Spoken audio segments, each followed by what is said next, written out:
उस रात की बात है कि मीरा जो थी अपने एक फ्रेंड के शादी से घर लौट रही थी। उसे शादी से लौटते हुए काफ़ी ज़्यादा देर हो चुकी थी, जिसके चलते अब उसे कोई भी गाड़ी वगैरह मिलना बहुत ही ज़्यादा मुश्किल हो गया था। मीरा जो थी वो बस स्टॉप पर काफ़ी देर से बस का इंतज़ार कर रही थी, लेकिन लगभग 1 घंटा गुजरने के बाद उसे बहुत ज़्यादा परेशानी महसूस हो रही थी कि पता नहीं बस अब कब आएगी। तभी उसने देखा कि एक बस जो है वो वहाँ पर आकर रुकती है। उस बस को देखने के बाद मीरा को लगा, चलो भगवान का शुक्र है कोई तो बस आई, और वो बिना सोचे समझे उस बस में जो सबसे आगे वाली सीट थी वहाँ जाकर बैठ जाती है। और वो देखती है कि बस ड्राइवर भी फटाफट से बस को शुरू कर देता है। बस अपने रास्ते जा ही रही थी कि तभी जो है मीरा को उसके घर से फ़ोन आता है। वो फ़ोन पर बात करने लगती है। फ़ोन पर जो था उसकी माँ उससे बात कर रही थी कि वो कहाँ रह गई है। तो इस पर मीरा कहती है, मॉम आप चिंता मत कीजिए, मैं जल्दी आ जाऊँगी, बस मिल चुकी है। यहाँ पर मीरा जो है वो फ़ोन पर बात कर रही थी कि जैसे ही उसने फ़ोन कट किया तो उसने देखा कि बस जो है वो रुक चुकी है। इसी के साथ उसने देखा कि वो जो बस है उस बस में इस वक्त ना तो कोई कंडक्टर और ना ही ड्राइवर है। वो बस से बाहर की ओर झांक कर देखती है तो उसने देखा कि वो जो बस है किसी वीरान रास्ते पर खड़ी हुई है। यहाँ पर दूर दूर तक कुछ दिखाई नहीं दे रहा था। इसके बाद जो था मीरा बस से नीचे उतरती है। उसे लगा शायद ड्राइवर और कंडक्टर बस के बाहर हो और बस में कोई ख़राबी हुई हो। फ़ोन पर बात करने की वजह से उसका ध्यान न गया हो। और वो जब फिर बस से नीचे उतरती है तो उसने देखा कि यहाँ तो कंडक्टर और बस ड्राइवर कहीं है ही नहीं दूर दूर तक। मीरा काफ़ी ज़्यादा परेशान हो रही थी कि आखिर ये क्या चक्कर है। जब वो बस में चढ़ी थी तब तो सब कुछ ठीक था और फिर अचानक से ये सब क्या हो गया है और वो इस वक्त है कहाँ। मीरा रास्ते के बीचों बीच खड़ी हुई परेशान हो ही रही थी कि तभी उसके कंधे पर पीछे से किसी का हाथ आता है और वो एकदम से चौंक कर जैसे ही पीछे देखती है तो उसने देखा कि वहाँ पर एक लड़की खड़ी हुई थी, लगभग उसी की उम्र की। तो वो जो लड़की थी वो मीरा से कहती है, यहाँ खड़े रहना ज़्यादा देर ठीक नहीं है, मेरे साथ चलो। इस पर मीरा जो है उस लड़की से कहती है, तुम हो कौन और मुझे कहाँ लेके जाने की बात कर रही हो। वो जो लड़की है वो फिर से कहती है, बातों में वक्त मत गवाओ, जान प्यारी है तो मेरे साथ चलो, वरना यहीं खड़ी रह सकती हो। अब मीरा सोचती है कि ये पता नहीं कौन सी जगह है, यहाँ खड़े रहना भी सेफ़ नहीं है। ये कह रही है तो इसके साथ ही चल देती हूँ। वो जो लड़की थी वो मीरा को अपने साथ सामने के जंगल की ओर लेकर चल पड़ती है और मीरा भी उसके पीछे पीछे चल देती है। जंगल में थोड़ा सा दूर पहुंचने पर मीरा उस लड़की से कहती है कि तुम मुझे कहाँ लेकर जा रही हो, बता सकती हो क्या। लेकिन वो जो लड़की थी मीरा की किसी भी बात का उस वक्त कोई जवाब नहीं देती है। वो बस इशारा करती है कि मेरे पीछे आओ। और मीरा, जिसके पास अब कोई चारा नहीं था उस लड़की के साथ चलने के अलावा, वो भी उसके पीछे पीछे चल देती है।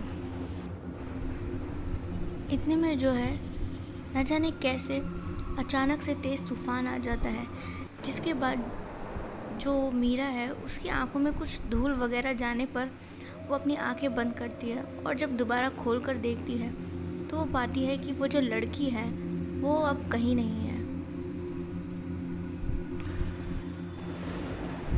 उस लड़की के अचानक यूँ गायब हो जाने पर मीरा उस लड़की को ज़ोर से आवाज़ लगाती है, लेकिन कहीं से भी उसे कोई आवाज़ नहीं आती, जिसकी वजह से मीरा को बड़ा ही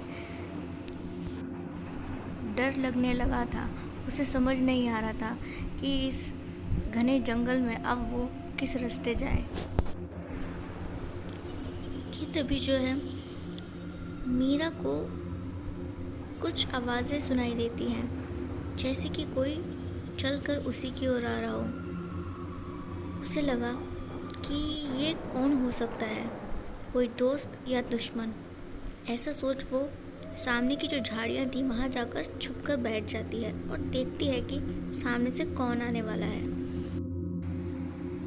ये सब चल ही रहा था कि मीरा जो है वो देखती है छुप कर कि सामने से कोई आदमी वगैरह था जो कि उसी ओर आ रहा था।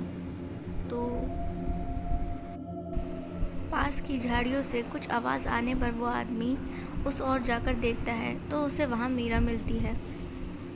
तो वो आदमी मीरा से पूछता है कि तुम कौन हो और इस घने जंगल में इस वक्त क्या कर रही हो। इस पर मीरा जो है वो उसे अपने साथ घटी सारी बातें बताती है।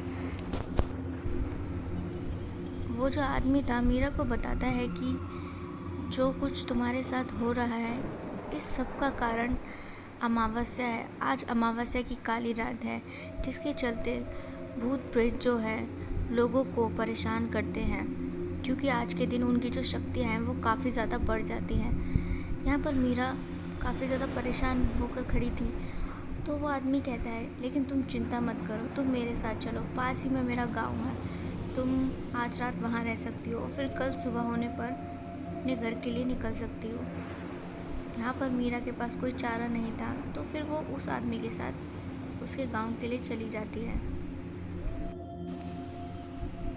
मीरा उस आदमी के पीछे पीछे चल ही रही थी कि उसने महसूस किया कि चारों ओर एक अजीब सा सन्नाटा अचानक से ही छा गया है।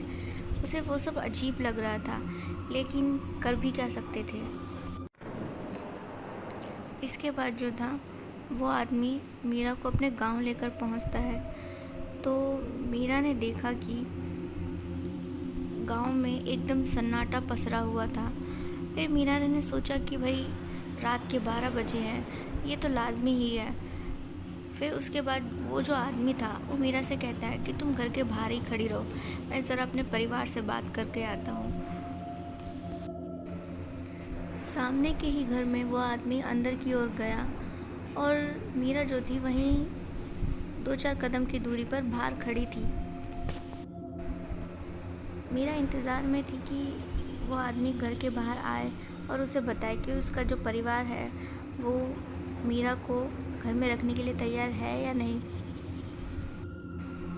लेकिन यहाँ इंतज़ार करते करते मीरा को काफ़ी ज़्यादा देर हो गई थी, जिसके चलते अब वो सोचती है कि मुझे खुद जाकर उस घर में देखना चाहिए कि आखिर क्या बात है। तो वो उस घर में जैसे ही जाती है तो उसने पाया कि घर तो मतलब एकदम खाली था, वहाँ कोई था ही नहीं, और वो आदमी भी न जाने उस घर से कहाँ गायब था। ये सब देख उसका जो दिमाग था वो घूम चुका था और वो परेशान हो चुकी थी कि आखिर ये सब हो क्या रहा है। इसी सब के चलते मीरा को अब हर बात पर शक सा होने लगा था। तो वो फिर उस गांव में खुद को बहुत ही ज़्यादा डरा और सहमा महसूस कर रही थी। उसे समझ नहीं आ रहा था कि उसे यहाँ से जाना चाहिए या यहीं रहने चाहिए।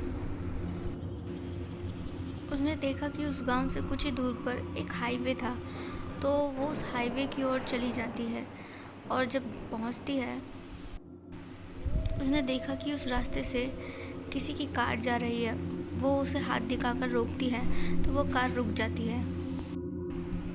मीरा जो है उस कार से लिफ्ट मांगती है।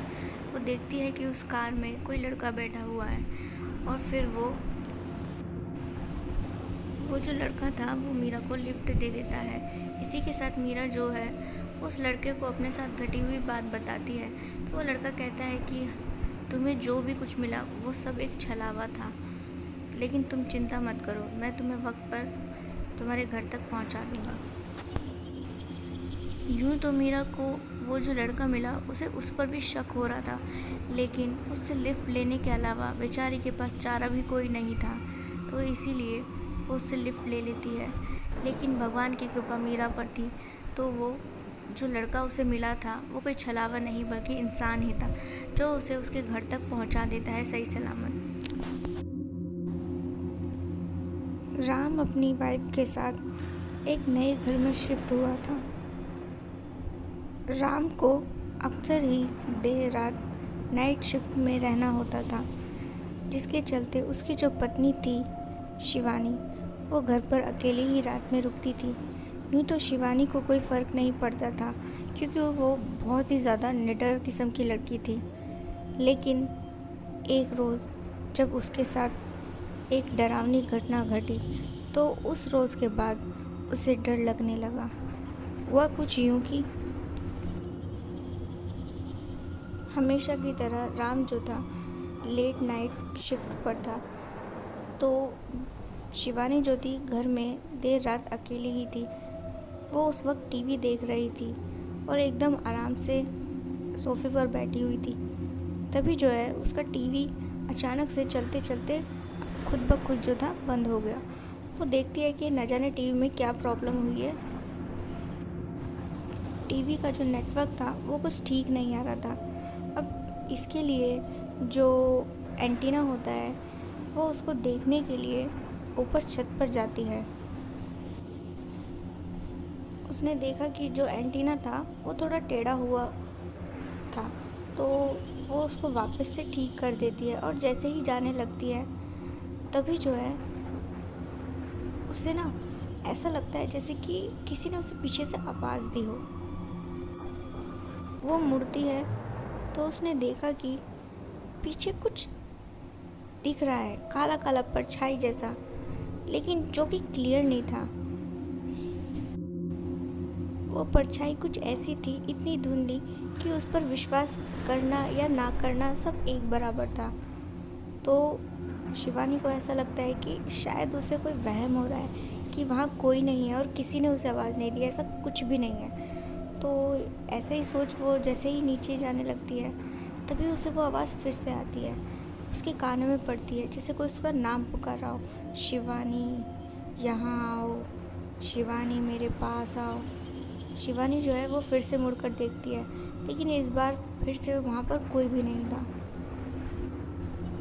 इसके बाद जो था शिवानी जो छत थी वहाँ का दरवाज़ा बंद कर देती है अच्छे से, और सीढ़ियों से होते हुए जैसे ही नीचे जाने लगती है तो उसे धड़ाम धड़ाम करके कुछ आवाज़ें सुनाई देती हैं। तो वो वापस से ऊपर की ओर मुड़कर देखती है तो वो देखती है कि जो छत का दरवाज़ा था वो खुला हुआ है। अब क्या था कि शिवानी हो गई हैरान कि ये कैसे हो सकता है, मैं तो अभी खुद अपने हाथों से छत का दरवाज़ा लगाया है, फिर ये खुल कैसे सकता है।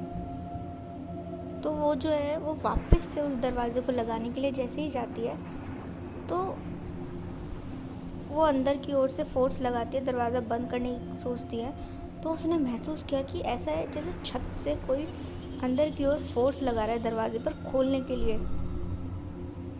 उसे ये चीज़ बड़ी अजीब लगी कि ना तो हवा चल रही है कि एक हवा के कारण जैसे कि दरवाज़ा अंदर की ओर खुलने की कोशिश करता है, ऐसा तो कुछ भी नहीं है। फिर ऐसा क्यों लग रहा है जैसे कि कोई छत पर हो और वो अंदर की ओर दरवाजे को खोलने की कोशिश कर रहा हो। यहाँ पर शिवानी जो है बड़ी परेशान हो जाती है, सोच में पड़ जाती है कि ये चीज़ चल क्या रही है। वो दरवाज़ा खुद से खोलती है और देखती है कि छत पर तो कोई भी नहीं है। वो फिर से छत पर जाती है और चारों ओर देखती है कि क्या यहाँ कोई है या नहीं है, लेकिन उसे कुछ नज़र नहीं आता। तो वो जो है वो वापस से अंदर आती है और छत का दरवाज़ा अंदर से बंद कर देती है। वो उसको डबल चेक करती है कि हाँ भाई मैंने अच्छे से बंद कर दिया है। ऐसा करके वो वापस से जाने लगती है। अब वो 2 कदम चली थी कि वो मुड़कर देखती है, उसके दिमाग में कुछ शंका आती है। वो मुड़कर जैसे ही देखती है तो उसने पाया कि ये क्या, छत का दरवाज़ा जो था वो फिर से खुला हुआ है। शिवानी परेशान होने के बाद खुद से ही कहती है, या तो मेरे दिमाग में कुछ गड़बड़ है या इस दरवाजे में, नहीं तो मेरा बंद किया हुआ दरवाज़ा ये बार बार खुल कैसे सकता है, कुछ समझ नहीं आ रहा है। शिवानी फिर से उस दरवाजे को अच्छे से बंद कर देती है और बिना देखे वो वहाँ से सीढ़ियों से अपने घर में अंदर आ जाती है। वो टीवी देखने लगती है, लेकिन वो दरवाजे का जो सारा ड्रामा हुआ था या जो भी था, उसके बाद जो था शिवानी का जो मन था टीवी देखने से हट जाता है। उसको वही चीज़ बार बार दिमाग में चल रही थी कि तभी उसे फिर से ऐसी आवाज़ आती है जैसे कि दरवाज़ा जो है खुला हो। इसी के साथ जो था दरवाज़ा खुलने के साथ साथ उसे कुछ आवाज़ें आती हैं, जैसे कि कोई दरवाज़ा खुलने के बाद सीढ़ियों से होता हुआ हॉल की ओर आ रहा हो। उसे कदमों की आहट साफ सुनाई दे रही थी अपने कानों में, और ये जो आवाज़ थी ये ऐसे थी जैसे कि वो जो भी है उसने बड़े बड़े जूते अपने पैरों में पहने हुए हैं और उसकी जो रफ्तार है वो काफ़ी धीमी है और धीरे धीरे उस ओर चला आ रहा हो। वो जो आवाज़ थी जूतों की वो धीरे धीरे धीरे सीढ़ियों से होते हुए यहाँ हॉल में आकर रुक जाती है। और फिर जो है शिवानी अपने पीछे पलट कर देखती है तो उसने देखा कि वहाँ कोई नहीं है, लेकिन आवाज़ तो उसके हॉल तक आके रुकी थी। तो ये जो भी था, क्या हॉल में ही है या फिर सिर्फ उसका वहम है ये।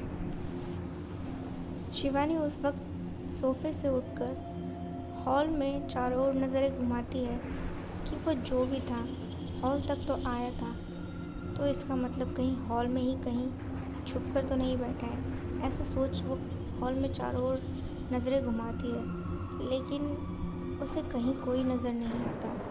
वो काफ़ी ज़्यादा खुद को परेशान महसूस करती है।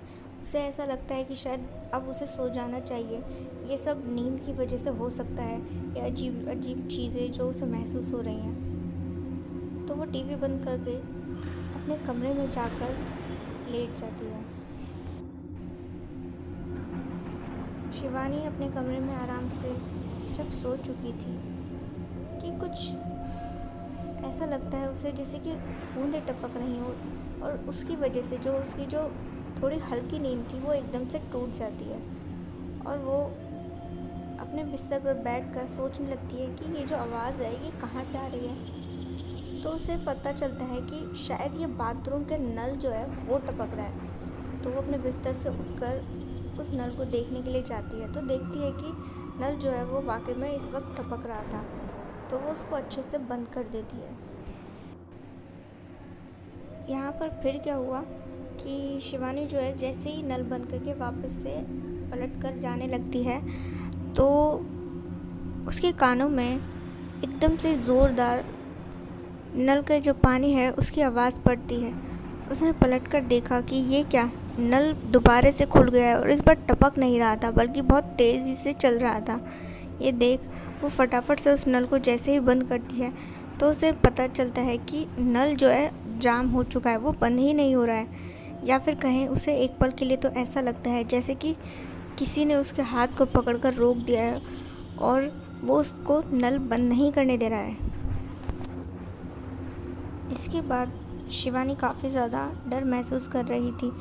वो नल को यूं ही खुला छोड़ देती है और जल्दी से बाथरूम से बाहर आती है और बाथरूम का जो दरवाज़ा था वो बाहर से लॉक कर देती है और वो डर कर थोड़ा पीछे हट जाती है। उसे काफ़ी ज़्यादा उस वक्त घबराहट महसूस हो रही थी। तभी शिवानी जो है महसूस करती है कि नल जो है वो खुद ब खुद बंद हो चुका है। इसके बाद जो था शिवानी वापस से अपने बिस्तर पर जाकर सो जाती है। हालांकि उसे ढंग से नींद नहीं आती, लेकिन फिर भी वो सोने की कोशिश करती है। और फिर जब अगला दिन होता है उसके हस्बैंड आते हैं वो उन्हें उस वक्त कुछ भी नहीं बताती। और एक बार फिर जब रात होती है वो घर में अकेली थी, उसे फिर से कल की तरह वो सभी चीज़ें दोबारा से महसूस होने लगती हैं, जिससे वो फिर से काफ़ी ज़्यादा डर जाती है। और फिर इसी तरीके से 1 दिन 2 दिन 3 दिन इसी तरीके से शिवानी को अब वो सारी चीज़ें रोज़ महसूस होने लगी थी, जिसके चलते वो काफ़ी ज़्यादा परेशानी में आ चुकी थी। फिर एक रोज़ वो इसी बारे में अपने हस्बैंड से बात करती है। यहाँ पर जो शिवानी का हस्बैंड था राम, वो कहता है कि तुम शायद घर में अकेली रहती हो, इस वजह से तुम्हें ये सारी चीज़ें महसूस होती हैं, तुम चिंता मत करो। कुछ ही दिनों में जो है माँ यहाँ पर कुछ दिनों के लिए रहने के लिए आने वाली हैं, फिर तुम्हें ये सारी चीज़ें परेशान नहीं करेंगी। लेकिन शिवानी कहती है कि ऐसा कुछ भी नहीं है, इस घर में ज़रूर कोई भूत प्रेत है जिसकी वजह से ये सब हो रहा है। मैं इस घर में और ज़्यादा दिन के लिए नहीं रह सकती हूँ, हम किसी दूसरे घर में चल के रहेंगे। राम कहता है शिवानी से कि मेरे पास इतना वक्त नहीं है नया घर ढूंढने के लिए, तुम तो जानती हो कि मेरे को कितना काम रहता है। यहाँ पर शिवानी कहती है तुम चिंता मत करो, तुम्हें ढूंढने की कोई ज़रूरत नहीं है, मैं खुद जाकर ढूंढ कर आऊँगी। तो ऐसा करके फिर उस रोज़ जो है शिवानी एक घर की तलाश में घर से निकल पड़ती है कि एक नया घर जो जहाँ पर जाकर वो रहें। तो रास्ते में उसे एक आदमी मिलता है जो कि दिखने में कोई साधु बाबा टाइप का लग रहा था। वो शिवानी को रोकता है और अपने पास बुलाता है। शिवानी बोलती है कि क्या बात है बाबा, आपको कुछ चाहिए? तो वो जो बाबा थे वो शिवानी से कहते हैं कि मैं जानता हूँ कि तुम इस वक्त किस मुसीबत से गुज़र रही हो, लेकिन अब घर बदलने से कोई फ़ायदा नहीं है। उस घर में रहने वाली वो बुरी आत्मा तुम्हारे पीछे है और तुम अब जहाँ जहाँ जाओगी वो बुरी आत्मा तुम्हारे पीछे पीछे आएगी। शिवानी यहाँ पर उन साधु बाबा से कहती है कि प्लीज़ मेरी मदद कीजिए, मैं बहुत ज़्यादा परेशान हूँ। अगर आप इतना जानते हैं तो फिर आप ये भी जानते होंगे कि मैं उस बुरी शक्ति या आत्मा से कैसे भी अपना पीछा छुड़वा सकती हूँ। इस पर वो साधु बाबा कहते हैं हाँ बेटी, मैं सब कुछ अच्छे से जानता हूँ। तुम्हें अगर उस आत्मा से अपना पीछा छुड़वाना है तो तुम्हें अपने घर में एक हवन करवाना होगा। तुम जो है अपने पति के साथ वहाँ बिना किसी गृह प्रवेश जैसी पूजा के बिना ही जाकर रहने लगी, तो जिस वजह से वहाँ की जो नेगेटिव शक्ति थी वो अभी भी वहीं पर है। हमें एक हवन करना होगा जिससे उस घर की जो नेगेटिव चीज़ें हैं, भूत प्रेत वगैरह, वो सब वहाँ से बाहर भाग जाएंगे। इसी के साथ मैं तुम्हारे लिए एक सुरक्षा कवच तैयार करूँगा जिसे तुम अपनी कलाई पर बांध सकती हो, और फिर उसके बाद आगे कभी वो जो बुरी आत्मा उस घर में रहती है वो तुम्हें कभी परेशान नहीं करेगी। लेकिन इसके लिए जो है मुझे 24 घंटे लगेंगे। ये काम जो है अब कल रात ही हो सकता है। यहाँ पर शिवानी जो है वो बाबा के हाथ जोड़कर बोलती है आप जैसा कहेंगे मैं वैसा ही करूँगी, मैं 24 घंटे इंतज़ार करने के लिए तैयार हूँ। साधु बाबा वहाँ से चले जाते हैं और फिर शिवानी जो है अपने घर पहुँचकर राम को सभी बातें बताती है। तो राम जो था वो इस बात पर अभी भी बिलीव नहीं कर पा रहा था, और करता भी कैसे जब उसने कुछ देखा ही या महसूस नहीं किया, तो वो कैसे शिवानी की बात पर यकीन कर लेता कि उस घर में कुछ अजीबोगरीब चीज़ या भूत प्रेत है। और फिर वहीं उस रात जो था राम आज ऑफिस नहीं गया था क्योंकि उसकी थोड़ी तबीयत वगैरह ख़राब थी, तो आज वो शिवानी के साथ घर पर ही था। और दोनों जो है लगभग अब डिनर करने ही वाले थे बैठकर कि तभी राम को एक फ़ोन आता है और वो फ़ोन पर बात करने लगता है। राम जिस वक्त फ़ोन पर बात कर रहा था उस वक्त जो है उसका ध्यान सामने की ओर गया। सामने की ओर उनका किचन था। तो उसने देखा कि किचन में जो है कोई घूम रहा है, एक काली परछाई जैसा। शिवानी जो थी उसके बाजू में ही बैठी हुई थी और खाना खा रही थी। तो वो जो परछाई थी किचन में जो घूम रही थी, उसे देख राम को एकदम से ही अजीब सा लगा। उसने अपना फ़ोन जो है वो साइड पर रख दिया और शिवानी से बोला उसके कान में धीरे से, किचन में कोई है। शिवानी जो है वो घबरा गई। इतना सुनते ही उसने भी किचन की ओर जैसे ही देखा तो देखा कि वो काली परछाई अभी भी किचन में ही है। दोनों अपनी जगह से खड़े हो गए और धीरे से किचन की ओर जाकर देखने लगे तो वो परछाई जो थी अचानक से दीवार में जाकर गायब हो गई। इस पर शिवानी राम से कहती है, मैंने कहा था ना इस घर में कुछ गड़बड़ है, अब तो तुम मान गए। तो राम जो था वो भी शिवानी की बात को अब मानने लगा था, क्योंकि उसने खुद अब अपनी आंखों से घर में एक काली परछाई को देखा था।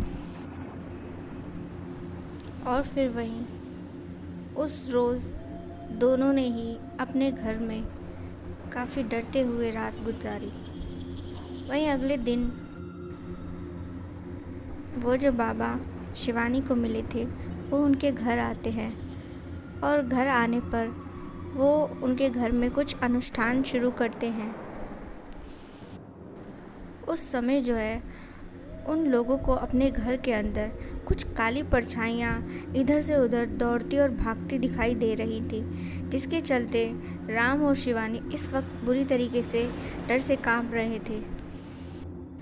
वो बाबा कहते हैं, चिंता वाली कोई बात नहीं है, तुम शांत होकर यहीं बैठे रहो, ये चीज़ें तुम्हारा कुछ बिगाड़ नहीं सकती। और फिर उसके बाद वो जो पूजा पाठ या अनुष्ठान था जब वो पूरा हुआ, अचानक से उस घर के अंदर एक अलग ही शांति का एहसास राम और शिवानी को हो रहा था। इसके बाद जो था वो बाबा शिवानी से कहते हैं, बेटी अब तुम चिंता मत करो, वो जो भी चीज़ें थी मैंने उन्हें अपने कब्ज़े में ले लिया है, आज के बाद वो चीज़ें तुम्हें फिर कभी परेशान नहीं करेंगी। तो शिवानी कहती है, आप जो मेरे लिए सुरक्षा कवच लेकर आने वाले थे बाबा। तो इस पर वो बाबा कहते हैं, तुम चिंता मत करो, अब तुम्हें किसी भी इस तरीके के सुरक्षा कवच की ज़रूरत नहीं है, क्योंकि वो जो भी शक्तियाँ थी उन्हें मैं अपने साथ लेके जा रहा हूँ। तो इसीलिए वो जो भी चीज़ें थी अब तुम्हें बिल्कुल भी कभी भी नहीं परेशान करेंगी। शिवानी बाबा का धन्यवाद करती है। वो बाबा फिर उनके घर से चले जाते हैं और जैसा कि उन्होंने कहा था, शिवानी या राम को फिर कभी अपने उस घर के अंदर कोई भी काली परछाई या कुछ भी अजीबोगरीब हादसे होते हुए नहीं नज़र आए। लेकिन वो दोनों आज भी उस हादसे को भुला नहीं पाए हैं। मन्नू जो था वो पेशे से चोर हुआ करता था। तो एक रोज़ की बात थी कि मन्नू को पुलिस ने अपनी गिरफ्त में ले लिया था और चोरी करने के जुर्म में उसे जेल में ले जाकर बंद कर दिया था। तो उस रात की बात थी कि मन्नू अकेला उस सेल में बंद था और रात के कुछ 12 बजे होंगे। उस सेल के अंदर काफ़ी मच्छर थे, जिनके चलते मन्नू को जो था नींद नहीं आ रही थी। वो कोशिश कर रहा था लेकिन अभी उसकी नींद ठीक से आई नहीं थी। तो ऐसे में जब वो सोने की कोशिश कर रहा था, एक पल के लिए उसे ऐसा लगा जैसे कि सामने के कोने में कोई खड़ा है। वो जो है एकदम से ही अचानक ये सब देख खड़ा हो गया। लेकिन यहाँ जब वो खड़ा हुआ तो उसने पाया कि उस कोने में तो कोई नहीं है। वो अपना सर खुजाने लगा और खुद से ही बोला कि अरे ये सब क्या है, मुझे ऐसा क्यों लगा कि वहाँ जैसे कोई खड़ा है, लेकिन वहाँ तो कोई भी नहीं है। इसके बाद जो था मन्नू वापस से अपनी जगह पर लेट गया और लेटने के बाद वो आंखें बंद करने लगा। तभी उसे ऐसा लगा जैसे कि किसी ने उसको पैरों से पकड़कर ज़ोर से खींचा हो। और जब उसने अपनी आंखें खोली तो वो वाकई में अपनी जगह से थोड़ी दूर जाकर लेटा हुआ था। इतना था कि वो एकदम से उठकर अपनी जगह पर बैठ गया और सोच में पड़ गया कि यार ये हुआ तो हुआ कैसे, इस पूरे सेल में मैं अकेला हूँ। फिर मन्नू एक पल के लिए तो सोच में पड़ गया कि कहीं यार मैं सपना तो नहीं देख रहा हूँ और उसी में ये सब हो रहा है मेरे साथ। फिर उसे एहसास हुआ कि नहीं, वो सपना नहीं देख रहा, बल्कि जो कुछ भी है हकीकत है। उसे ऐसा लगा जैसे कि उसके आसपास कोई हो। इस एहसास के बाद जो था, मनु खुद में काफ़ी डर महसूस करने लगा था। इस बात के ही चलते वो पूरी रात ना चाहकर भी बैठा रहा। और फिर वहीं अगले दिन वहीं से एक हवलदार गुज़र रहा था, तो उसने उस हवलदार को रोककर पूछा, एक बात तो बताओ, यहाँ इस सेल में मुझसे पहले कौन रहता था? तो इस पर वो हवलदार बताता है कि तुमसे पहले एक बड़ा ही खूंखार आदमी रहता था। उसने बहुत सारे मर्डर्स किए थे। फिर न जाने क्या हुआ, एक रात उसने अपना सिर जो है दीवार पर पटक पटक कर खुद को मौत के घाट उतार दिया। अब उसने ऐसा क्यों किया, इस बारे में यहाँ कोई नहीं कुछ जानता। तभी हवलदार पलटकर मनु से कहता है कि लेकिन तुम इस बारे में क्यों पूछ रहे हो? तुम्हें क्या इंटरेस्ट है इन सारी बातों में? जब बैठे रहो, 3 दिन तक तुम्हें यहीं रहना है और फिर उसके बाद यहाँ से चले जाना। तुम्हें क्या फ़र्क पड़ रहा है कि यहाँ पहले तुमसे कौन था कौन नहीं था? हवलदार जो था वहाँ से जाने लगा, तो मनु उसे रोक कर कहता है कि हवलदार सर प्लीज़, क्या आप मुझे दूसरे सेल में ट्रांसफ़र कर सकते हैं? यहाँ पर मच्छर बहुत ज़्यादा हैं, आप साहब से बात कीजिए ना। तो इस पर हवलदार कहता है, ज़्यादा मस्का लगाने की ज़रूरत नहीं है, 3 दिन की बात है, चुपचाप से काट लो। मच्छर है, कोई डायनासोर नहीं है जो तुम्हें खा जाएगा। इतना कहकर वो जो हवलदार था वो वहाँ से निकल गया। लेकिन मनु जानता था कि कल रात उसकी कितनी मुश्किल से उस सेल में गुजरी है। वो अभी भी परेशान था कि अगर रात हुई और फिर से उसे वही सारी चीज़ें दिखने लगी या महसूस हुई तो वो फिर क्या करेगा। और फिर वहीं जब वापस से रात होती है, सब कुछ सन्नाटे में था, तो मनु जो था अपनी सेल में एक कोने में चुपचाप बैठा हुआ था, बड़ा ही परेशान, डरा और सहमा। लेकिन अभी तक उसके साथ कुछ भी इस तरीके की घटना नहीं घटी थी जिससे वो ज़्यादा परेशान हो। लेकिन वो पहले से पहले ही काफ़ी ज़्यादा डरा हुआ था, क्योंकि कल रात भी उसके साथ बहुत कुछ अजीब सा हुआ था और उसने अपनी सेल में किसी के होने का एहसास किया था। वहीं मनु को पता भी नहीं चला और उसे कब नींद आ गई। रात के कुछ 1 बजा होगा। तभी क्या था कि मनु को ऐसा लगता है जैसे कि कोई चीज़ दीवार पर मारी जा रही हो। वो अपनी धीरे धीरे नींद भरी आंखों को जैसे ही खोलता है, तो जो उसने देखा उसे देख वो एकदम से ही डर गया, उसके रोंगटे खड़े हो गए। उसने देखा कि सामने की तरफ एक आदमी खड़ा था और वो जो था वो भी एक कैदी ही था और अपना जो सर था वो दीवार में ज़ोर ज़ोर से मार रहा है। वो अपनी जगह से खड़ा हो गया और डरने लगा कि भाई मैं तो अकेला था, फिर ये यहाँ कहाँ से कौन आ गया। तभी वो जो आदमी है, उस आदमी को मनु जो था रोकने की कोशिश करता है, लेकिन वो आदमी उसकी ज़रा भी नहीं सुन रहा था। फिर एकदम से ही वो आदमी शांत हो जाता है और शांत होने के बाद मनु की ओर मुड़कर देखता है। उसका जो माथा था वो पूरी तरह से खून से लहूलुहान हो चुका था। और फिर वो मनु से कहता है, अगर तुम यहाँ रहोगे तो तुम्हारा भी यही हाल होगा, चले जाओ यहाँ से, चले जाओ। इतना कहकर वो चीखते हुए अचानक से ही हवा में गायब हो गया। और फिर उसको देखने के बाद जो था, मनु वहीं बेहोश हो गया। और अगली रोज़ जब उसे होश आया तो एक कांस्टेबल उसके बाजू में खड़ा हुआ था। वो उससे पूछता है, क्या बात है, तुम अभी तक क्यों सो रहे हो? यहाँ पर मनु जो था उस हवलदार को सारी बात बताता है, सारी घटना। तो वो हवलदार कहता है धीरे से उसके कान में, श्श, ज़्यादा ज़ोर से मत बोलो, साहब लोगों ने सुना तो गुस्सा करेंगे। इस पर मनु कहता है, यहाँ मेरी जान खतरे में है और तुम ये सब कह रहे हो।